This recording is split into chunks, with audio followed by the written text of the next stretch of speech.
Hello friends, नमस्कार। स्वागत है एक और नए शानदार वीडियो में। बात करने वाले हैं झारखंड एसएससी के द्वारा जो है एक बहुत ही शानदार भर्ती निकलकर आ चुकी है और ये भर्ती सिर्फ और सिर्फ 10वीं पास के लिए। अगर आप सिर्फ 10वीं पास हैं तो आप इस भर्ती के लिए फॉर्म को अप्लाई कर सकते हैं। इसका जो है ऑफिशियल नोटिफिकेशन जो होता है वो यहाँ पे आ चुका है। आप यहाँ पे देखेंगे ये भर्ती जो है बहुत ही शानदार है। झारखंड क्षेत्रीय कार्यकर्ता प्रतियोगिता परीक्षा 2024 की भर्ती होने वाली है और इसका जो है ऑनलाइन आवेदन जो है यहाँ पे स्टार्ट करे जाएंगे। इसमें फॉर्म भरने का जो है मात्र 100 रुपये एप्लीकेशन फी लगता है और SC/ST का अगर कोई बंदा झारखंड के निवासी है उनको 50 रुपये एप्लीकेशन फी लगता है फॉर्म भरने के। बहुत ही अच्छी भर्ती है फ्रेंड्स, परमानेंट सरकारी भर्ती होती है फ्रेंड्स। लेवल 1 की आपकी सैलरी यहाँ पे जो है देखने को मिलेगी। हम आपको इस भर्ती की सारी जानकारी बताएंगे। सिलेक्शन प्रोसेस इसमें रिटन एग्जाम के बेस पे होता है। मात्र एक आपको रिटन एग्जाम देना होता है, उसके बाद से आपकी यहाँ पे जॉब लग जाती है। अगर हम बात करें इस भर्ती का ऑनलाइन डेट के बारे में, सबसे पहले हम ऑनलाइन के बारे में बताते हैं कि कब से आवेदन स्टार्ट होगा। तो 1 अगस्त 2024 से आपका आवेदन स्टार्ट होगा और 31 अगस्त 2024 तक आप फॉर्म को अप्लाई करेंगे। JSSC की ऑफिशियल वेबसाइट से आपको फॉर्म को अप्लाई करना होता है। अगर आपको फॉर्म भरने में किसी प्रकार की गलती हो गई है तो उससे आपको सुधार करने का भी मौका मिलता है। इसके अलावा प्रिंट आउट लेने का जो है एक अंतिम तिथि 9/4/9 तक यहाँ पे दिया गया है। आप यहाँ पे देख सकते हैं। तो ये सारी जो चीजें यहाँ पे जो है आ चुकी है और इसका आवेदन का डेट वगैरह भी यहाँ पे देख सकते हैं आ चुका है। 28 जून के डेट में ये जो है ऑफिशियल नोटिफिकेशन यहाँ पे जारी किया गया है। अगर हम बात करें नंबर ऑफ पोस्ट की, तो नंबर ऑफ पोस्ट की बात करें तो 510 पदों पे फ्रेंड्स ये भर्ती निकाली गई है। यहाँ अगर हम बात करें पद नाम की, तो क्षेत्र कार्यकर्ता स्वास्थ्य चिकित्सा शिक्षा एवं परिवार कल्याण विभाग के अंतर्गत जो है ये भर्ती आपकी निकाली गई है। मतलब क्या, क्षेत्र कार्यकर्ता स्वास्थ्य चिकित्सा शिक्षा एवं परिवार कल्याण, यानी इस सब विभाग के नाम यहाँ पे देख सकते हैं बताया गया। यहाँ पे बताया गया अनारक्षित में जो है 230 पद है, यानी जनरल से अगर आप आएंगे तो इस वाले कैटेगरी में आपको फाइट करना होगा। अनुसूचित जनजाति में आएंगे तो 133 पद है, अनुसूचित जाति में 44 पद है, अत्यंत पिछड़ा वर्ग में 45 है, पिछड़ा वर्ग यानी BC2 में 7 है, आर्थिक रूप से कमजोर वर्ग यानी 51 पद है। इस तरह से आप देखेंगे जो है बताया गया महिलाओं के लिए कितना सीट यहाँ पे रिजर्व किया गया है और जो खेल कूद कोटा से आते हैं उनके लिए भी यहाँ पे 10 सीट रिजर्व है। इस तरह से विकलांग पर्सन के लिए भी यहाँ पे सीटों को रिजर्व किया गया है। ये जो 510 वैकेंसी इसी में से जो है यहाँ पे रिजर्वेशन आपको जो है दिया गया है। तो ये भर्ती बहुत ही शानदार है फ्रेंड्स। 510 पदों पे परमानेंट सरकारी नौकरी जो है आपके यहाँ पे होने वाली है। परीक्षा के लिए आवेदन देने से पूर्व अभ्यर्थी को सुनिश्चित हो लेना है कि विज्ञापन पद की पात्रता विषय पर जो भी मतलब प्रकाशित शर्त है वो पूरा कर सकते हैं, तो वो जो यहाँ पे फॉर्म को अप्लाई कर सकते हैं। देखिए यहाँ पे ये जो आपका पद का नाम है समूह ग की आपकी जो है ये वैकेंसी रहेगी और लेवल 1 की सैलरी मिलेगी 18,000 से लेकर 56,900 का आपका जो पे लेवल रहेगा। यानी इसमें DAPA अलाउंसेस ऐड करेंगे तो स्टार्टिंग सैलरी फ्रेंड्स आपको जो है 25 से 27,000 के बीच आपका जो यहाँ पे ये सैलरी आपको जो है जाएगा। तो ये सैलरी आपका जो है इन हैंड सैलरी स्टार्टिंग में 25 से 27-30 तक जा सकता है। डिपेंड करता है कि आपका जो है जॉब लोकेशन कहाँ पे पड़ रहा है। यहाँ पे बोला गया कि अभ्यर्थियों को आयोग में आवेदन प्राप्त होने की अंतिम तिथि तक मान्यता प्राप्त शिक्षण संस्था से न्यूनतम 10वीं कक्षा उत्तीर्ण होना चाहिए। यानी आप सिर्फ 10वीं पास होंगे तो आप इस भर्ती के लिए अप्लाई कर सकते हैं। न्यूनतम शैक्षणिक योग्यता 10वीं ही बोला गया है। समूह ग की वैकेंसी यहाँ पे जो है निकाली गई है। इसके बाद से यहाँ पे बात करें प्रतियोगिता स्तर का अगर कोई जो है स्पोर्ट्स पर्सन है तो उनको लिए यहाँ पे रिजर्वेशन के बारे में बताया गया है। इसके बाद से यहाँ पे बताया गया है कि आपकी उम्र सीमा क्या होनी चाहिए। तो न्यूनतम और मैक्सिमम दोनों उम्र सीमा 1 अगस्त 2024 को गणना किया जाएगा। न्यूनतम आपका 18 वर्ष कंप्लीट हो जाना चाहिए। आप 18 वर्ष तक कंप्लीट कर चुके हैं तो आप इस भर्ती के लिए अप्लाई कर सकते हैं। अधिकतम उम्र सीमा यहाँ पे बोला गया है 35 वर्ष तक, यानी जनरल और EWS के लिए। अगर कोई अदर स्टेट से फॉर्म भरेगा तो उसका उम्र सीमा यहाँ पे 18 से 35 वर्ष होगा।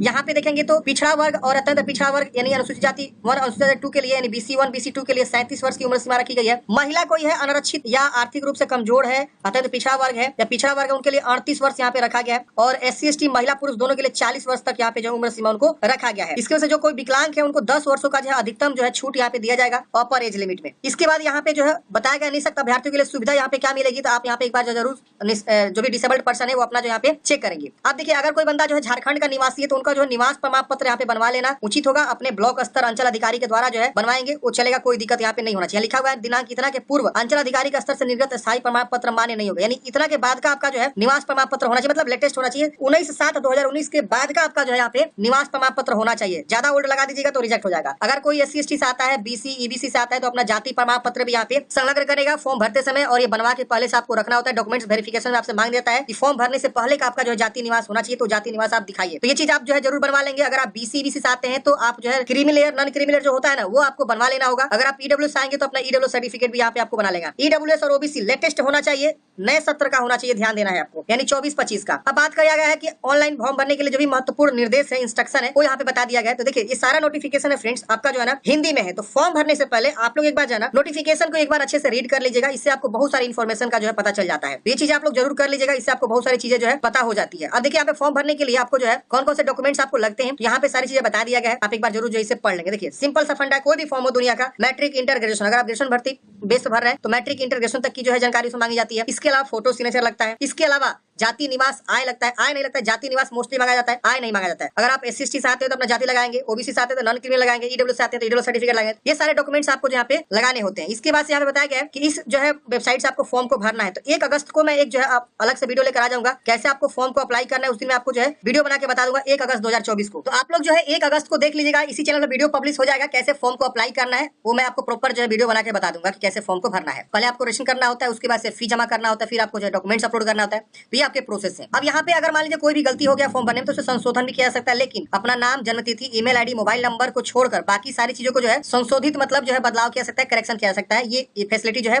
झारखंड एसएससी देता है। यहाँ इंपोर्टेंट डेट बता दिया गया है, आप यहाँ पे चेक कर सकते हैं कि कब से कब तक फॉर्म भरे जाएंगे, इसके से भुगतान करने की लास्ट डेट क्या है, इसकी वजह से फोटो सिग्नेचर अपलोड करने की लास्ट डेट क्या है और यहाँ पे करेक्शन करने की लास्ट डेट क्या है। सब चीज जो है आपका जो है 8/9/2024 तक जो है यहाँ पे चलने वाला है। 4/9/2024 तक आप जो है यहाँ पे हस्ताक्षर अपलोड कर सकते हैं, डॉक्यूमेंट्स अपलोड कर सकते हैं, प्रिंट आउट ले सकते हैं। और परीक्षा शुल्क 2/9 तक आप करेंगे और यहाँ पे फॉर्म जो भरे जाएंगे रजिस्ट्रेशन वगैरह वो जो है 1 अगस्त से लेकर 31 अगस्त तक जो है आपके चलने वाले हैं। यहाँ पे क्या होता है ना कि पहले आप रजिस्ट्रेशन करते हैं, उसके बाद से 2-3 दिन बाद जो है आप पेमेंट जमा करते हैं, इसलिए यहाँ पे डेट थोड़ा सा आपको एक्स्ट्रा दिख रहा होगा, 3 दिन 4 दिन गैप दिख रहा होगा। फिर जब आप पेमेंट जमा कर लेते हैं 2 दिन 1 दिन बाद जो है 24 से 48 घंटा बाद जो है आपका जो है फोटो अपलोड करना होता है, सिग्नेचर अपलोड करना होता है, इसलिए यहाँ पे देखेंगे तो 4/9 तक अपलोड करने की तिथि यहाँ पे दी हुई है। अब यहाँ पे बात आती है परीक्षा शुल्क भुगतान करने की प्रोसेस, तो आप जो है ऑनलाइन ही पेमेंट जमा करते हैं और जो भी आपका वहाँ पे पेमेंट गेटवे लगा रहता है वो आप उसके अकॉर्डिंग जो है आप जमा करते हैं। परीक्षा का स्वरूप यहाँ पे एक जो है एग्जाम देना होता है, कंप्यूटर बेस्ड टेस्ट भी हो सकता है आपका यानी ऑनलाइन, और ओएमआर भी हो सकता है, दोनों इन्होंने मेंशन कर रखा है। कोई एक ही जो है बेस यहाँ पे लेंगे, या तो ओएमआर सीट ले सकते हैं मतलब ऑफलाइन, और या तो कंप्यूटर बेस्ड भी हो सकता है, दोनों इन्होंने लिख दिया हुआ है। यहाँ पे नॉर्मलाइजेशन अंक जो है यहाँ पे रखा जाएगा, अगर एक से ज्यादा पालियों में यहाँ पे अगर एग्जाम होते हैं तो परीक्षा मात्र एक चरण में ही ली जाएगी, प्रॉपर एक ही एग्जाम होगा जिसको मुख्य परीक्षा ही बोला गया है। और यहाँ पे बताया गया है कि प्रत्येक सही उत्तर के लिए 3 अंक आपको दिए जाएंगे और प्रत्येक गलत उत्तर के लिए 1 अंक की कटौती की जाएगी, यानी निगेटिव मार्किंग भी यहाँ पे आपको रहने वाला है। अब मुख्य परीक्षा का जो मतलब जो परीक्षा होने वाला है वो 2 घंटे की होगी, जिसमें आपके जो 120 प्रश्न यहाँ पे पूछे जाएंगे। अब यहाँ पे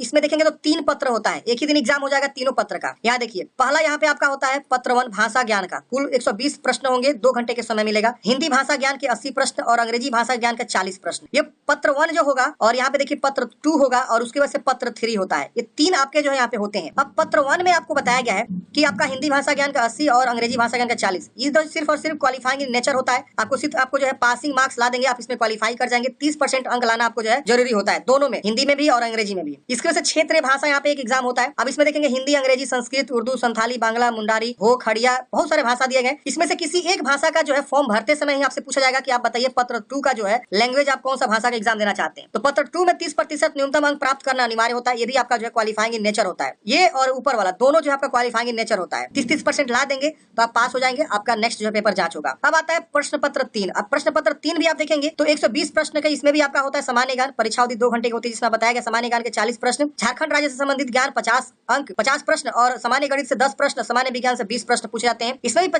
30% अंक प्राप्त करना अनिवार्य है, लेकिन फाइनल जो कटअप बनेगा फ्रेंड्स इसी के बेस पर बनेगा। तो ये न्यूनतम मतलब पासिंग मार्क्स रखा गया, आप मैक्सिमम से मैक्सिमम यहाँ पे आप स्कोर करेंगे तभी जाके आपके यहाँ पे चयन होगा। देखिए यहाँ पे टिप्पणी में लिखा गया है पत्र 1 भाषा ज्ञान की परीक्षा में, जिसमें हिंदी और अंग्रेजी 120 मतलब 120 दोनों मिला के 80-40 का जो होता है, अंग्रेजी से 40 और हिंदी से 80 जो प्रश्न पूछते हैं उसकी बात हो रही है। पत्र 1 की परीक्षा में न्यूनतम आहतांक 30% है, इसमें कम अंक प्राप्त करने वाले अभ्यर्थी नियुक्ति के लिए चयन हेतु असफल योग्य माने जाएंगे। यानी बता दिया गया है कि अगर पत्र 1 में 30% कम लाएंगे तो आप जो असफल माने जाएंगे, तथा ऐसे अभ्यर्थी के पत्र 2 एवं पत्र 3 की मूल्यांकन नहीं किया जाएगा। यानी अगर आप पार्ट 1 यानी पत्र 1 अगर नहीं पास होंगे तो आपका पेपर 2 और पेपर 3 मतलब पत्र 3 और पत्र 2 जो है जांच नहीं किया जाएगा। इसी तरह चिन्हित क्षेत्रीय जनजातीय भाषा यानी पेपर 2 में 30% से अंक कम प्राप्त करने वाले अभ्यर्थियों का पत्र 3 का मूल्यांकन नहीं किया जाएगा। तो यानी पत्र 1 और पत्र 2 आप सिर्फ क्वालिफाइंग इन नेचर है, दोनों में अच्छा खासा स्कोर आप ला देते हैं तो फिर आपका जो पत्र 3 जो है यहाँ पे होगा मतलब जांच होगा। मुख्य परीक्षा का पाठ्यक्रम यहाँ पे दे दिया, सिलेबस दे दिया गया, आप यहाँ पे चेक कर सकते हैं। यहाँ पे सारा सिलेबस वगैरह जो जानकारी अच्छे से यहाँ पे दे दिया गया। यहाँ पे देखिए परीक्षा में निम्न न्यूनतम अहर्तांक यहाँ पे पत्र 2 पत्र 3 को छोड़कर यहाँ पर रखा गया, यानी यहाँ पे जो अहर्तांक है वो आपको यहाँ पे देखिए बता दिया गया, लेकिन ये सिर्फ क्वालिफाइंग इन नेचर है, आपको ध्यान देना है। इसके बाद यहाँ पे अभ्यर्थियों के प्रमाण पत्रों का सत्यापन होगा और नियुक्ति यहाँ पे जो है आपको बता दिया गया है। अब बात आती है फ्रेंड सिलेबस की, तो सिलेबस आप यहाँ नीचे में जो है चेक कर सकते हैं, डिटेल सिलेबस जो इनके द्वारा यहाँ पे दे दिया गया है। ये देखिए हिंदी भाषा ज्ञान का जो है सिलेबस यहाँ पे बताया गया, अनुच्छेद पर आधारित प्रश्न होंगे 20 प्रश्न, हिंदी व्याकरण पर आधारित प्रश्न होंगे 60 प्रश्न। अब यहाँ पे अंग्रेजी भाषा का जो दिया गया है उसमें आपको बताया गया है कि यहाँ पे अंग्रेजी अनुच्छेद पर आधारित 20 प्रश्न, अंग्रेजी व्याकरण पर आधारित 20 प्रश्न होंगे, ये पैसेज वगैरह भी इसमें आपको रहते हैं। इसके बाद यहाँ पे क्षेत्रीय भाषा पत्र 2 का जो है यहाँ पे बता दिया गया है। पत्र 2 में आप देखेंगे तो कोई भी एक भाषा आप चूज करेंगे, फॉर एग्जांपल मान लीजिए यहाँ पे देख सकते हैं यहाँ पे हिंदी, अंग्रेजी, उर्दू, कोई एक भाषा आपको चुनाव करना होता तो किसी एक ही भाषा से रिलेटेड आपके जो क्वेश्चन यहाँ पे पूछे जाते हैं तो आप एक बार सभी भाषा जैसे हो विषय के लिए खोरठा के लिए क्या यहाँ पे सिलेबस है, खड़िया के लिए क्या सिलेबस है, ये भाषा है, संथाली भाषा का पाठ्यक्रम दिया हुआ है, संस्कृत का पाठ्यक्रम दिया हुआ है, नागपुरी का पाठ्यक्रम, तो ये प्रॉपर जो एक विषय का अलग अलग जो यहाँ पे दे दिया गया है। तो आप एक बार जो है ना फॉर्म भरने से पहले अच्छे से समझ लेंगे।